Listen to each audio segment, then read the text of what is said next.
Hello everyone, hope you're doing well. Today we are back on the dev server for updates Direct Hit, and it's now time to have a look at a new Chinese MBT that is coming to the game.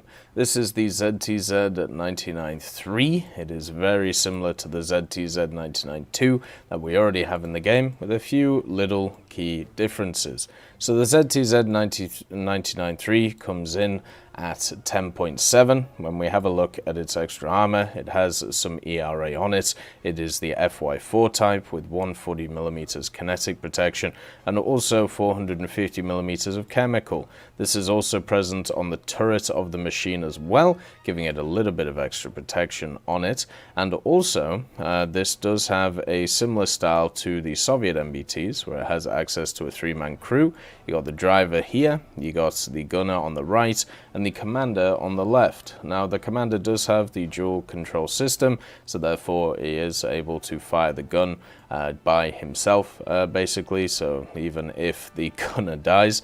And you also have this interesting piece here that you can see, which is a cast homogeneous armor piece of 40 to 310mm, which goes around the breech. The gun itself is a 125mm ZTZ99-III. This is a 2-plane stabilized gun, and the traverse rate on the gun is okay. It's not the best, it's not the worst, it's fine. It has -5 gun depression on it, and the reload rate is the real issue. So normally when you have a look at vehicles at these higher echelons, if you want an example, the M1A1HC has a 6.9 second reload rate with a fully done up crew. With an aced crew, you can get it down to 6 seconds, and this is the same BR as the Chinese vehicle.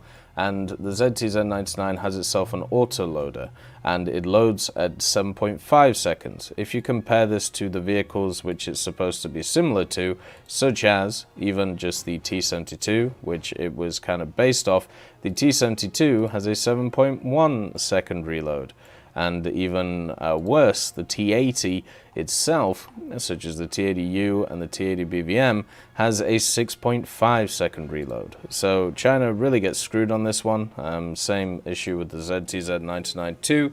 I don't know why they can't just make the reload a little bit shorter to bring it in line with other MBTs, but unfortunately that means it's one of the slower reloading MBTs at the highest echelon. The machine has a 1200 horsepower engine for the 51-ton behemoth, so that isn't actually that bad. And with this engine, it can go pretty fast forwards. You know, it has a maximum speed of 65 kilometers an hour, but it can't go backwards. It can only go less than 5 kilometers an hour while it is reversing. So once you're in a situation, you are not getting out of it. It's as simple as that. The main gunner, the 125mm, is backed up with a 12.7mm and a 7.62 coaxial, which is quite nice. And when we have a look at the rounds for the main gun, what you find is it does have access to the DTW125. This is a pretty decent round, 5.52, 4.66, 3.19. This is not really the best round in the game, but it is serviceable. It is good enough to be able to deal with pretty much every threat that you're going to face, or at least go through the weak spots and do a decent amount of damage compared to a lot of the threats that you find. It does get stock heat FS, which is a pain. I wish they would stop doing this for high-tech vehicles, but it seems like that's not going to happen anytime soon. Luckily, you do get a rank 1 APFSDS in the form of the 125i. It is slightly worse, or quite a lot worse than the DTW, but it is once again serviceable for a rank 1 round. Does get access to an LWSLR, does get thermals for the gunner and also commander, which is really nice. I believe that Gen 2 as well for both of them, so that will give you a nice little kick. And then also ESS and smoke grenade on the vehicle is around. It has all the standard stuff like a top MBT has when it comes to that, and on the sides of it, it also has the standard stuff that most top MBTs have. And what I mean by that is absolutely no armor.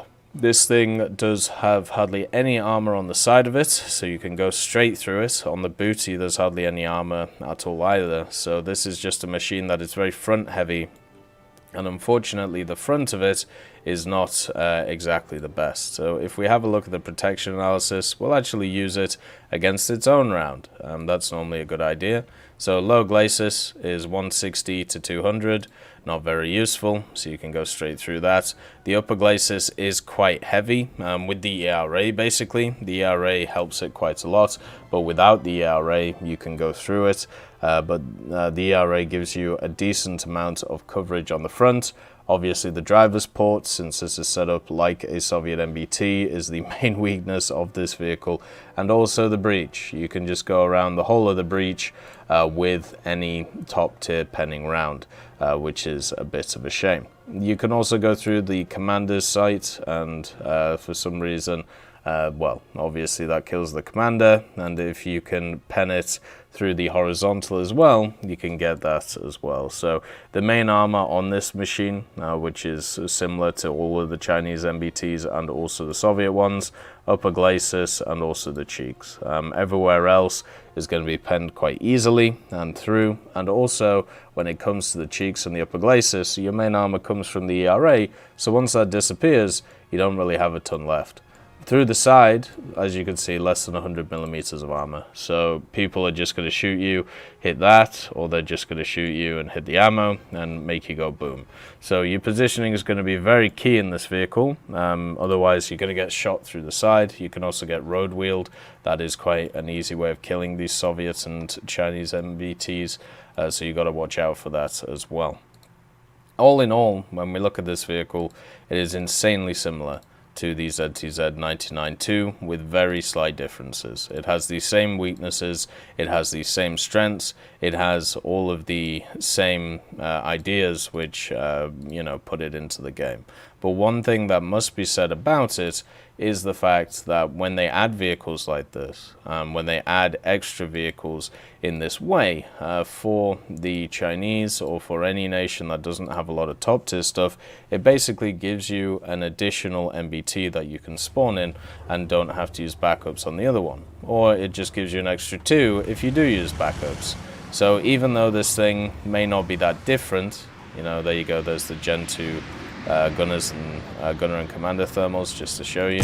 Even though this vehicle is not that different compared to other ones that we've seen, what it means is the lineup improves greatly, even though nothing changes too much. If you want other examples of this, the Type 90, the Type 90B, the Leclerc and the Leclerc, the M1A2 and the M1A1HC that's coming in. Obviously the 2A5 and the 2A6 is slightly different, but you can have a look at the Soviet MBTs for this as well. It's just nice to see that nations are branching out slowly but surely with similar vehicles, but which will also give the lineups extra additions. China is one of those nations which for the longest time didn't have a top tier. It's as simple as that. And over the last year or two, basically over the last year, what we've seen is a big push into Chinese top tier. We got radar guided AA, a big plus. We got access to the ZTZ99, the 96, and the 96A, and now we have the Stage 3. We also got additions in the aircraft portion, meaning that's going to be a little bit more useful for ground attacks, stuff like the F5A, and even stuff like the F104 if you want to add that in. So for me personally, when I look at something like a Stage 3, I don't get annoyed because it's not that different compared to the other one. What I see is another top tier MBT that can be added to a lineup to make China be more positive and to make it a little bit more fun to play. It also means that the ZTZ99 Stage 2 is now easier to modify since it's no longer an end-of-the-line vehicle. Another thing to note as well is if this is what a 10.7 Chinese MBT looks like, this is pretty much the top of the line that China has access to. The question is China in ground forces ever actually going to get to 11.0? Is it ever going to actually exist?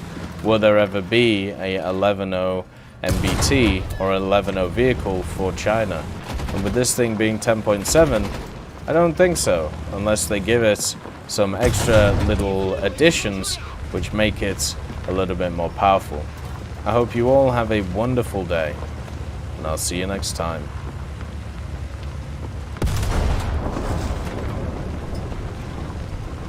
I'd like to thank BRFC, Swollen Ostrich, Teddy, John Ryman, Universe A, Conte Baraka, Eugens Terry, Ambrosius McClellan, Daniel Stanton, Martinez, B. Young, Lafouche, Barine, and Samuel Schlick for supporting the channel.